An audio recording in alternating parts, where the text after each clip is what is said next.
Well, we've found the home to be extremely comfortable. We chose to go all electric just to kind of be consistent with our, environmentally conscious build.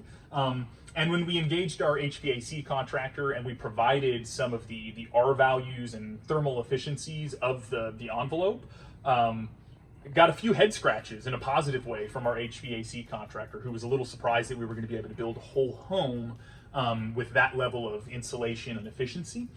So we ended up with a much smaller unit than that HVAC person had anticipated.